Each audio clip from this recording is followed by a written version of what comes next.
Once in the forest on the shores of the great lake we call Lake Michigan lived an Ottawa Indian boy. The boy had a name, but everyone had forgotten it. They called him Lazy Bones, but they said it with a smile, for the boy wasn't really lazy.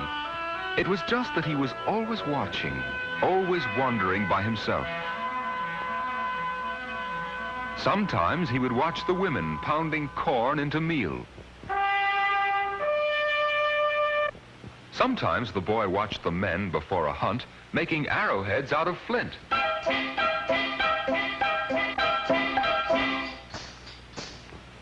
But the boy didn't help them. Instead, he went by himself, far into the woods, always quiet, always watching. He saw where the red squirrel hid its nuts. He saw where the deer drank and where the wolverine left his big paw marks. He had one friend, a little girl named Gray Fawn, and he told her stories about the woods. The woods and I understand each other. The trees are my friends.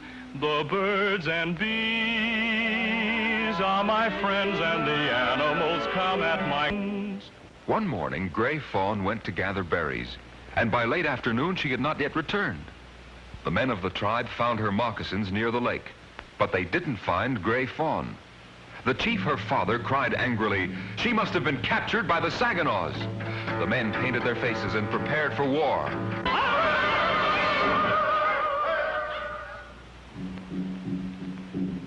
While the men prepared for war, the boy called Lazy Bones went to the shore where Gray Fawn's moccasins had been found. He said to himself, if Gray Fawn had been captured, she would have dropped her berry basket. I don't think she was captured. I think she took off her moccasins to go wading. He looked along the shore until he found a footprint in the mud. He said, she came out here and couldn't find her moccasins.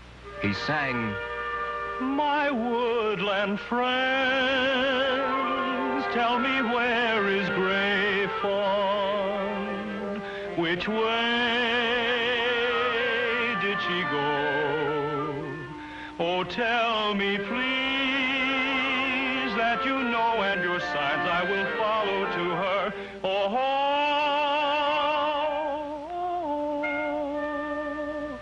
Gray Fawn and I are your friends. When the boy sang the song, a porcupine that had been gnawing young willow shoots stopped and stared at him.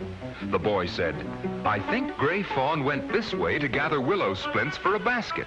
He looked, and he found places where the willow shoots had been broken. He followed the trail among the willows into the forest. My woodland friends, tell me where is Gray Fawn? A squirrel ran down a tree trunk and stopped, his nose pointing. The boy looked and saw where Gray Fawn's bare feet had disturbed the leaves. Which way did she go?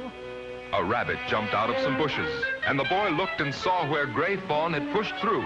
He thought, she knows she is lost and is too frightened to look where she's walking. Oh, tell me, please, that you know and your sign I will follow to her. Gray Fawn, Gray Fawn. Just then a flock of crows began to scold angrily.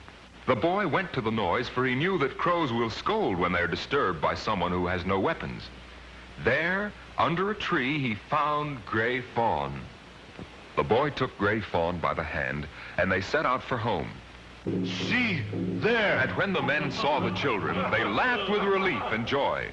And the chief, Gray Fawn's father, put his hand on the boy's head and said, now I will give this boy a name. I will call him Little Hawk, for he has the sharpest eyes of all the Ottawas.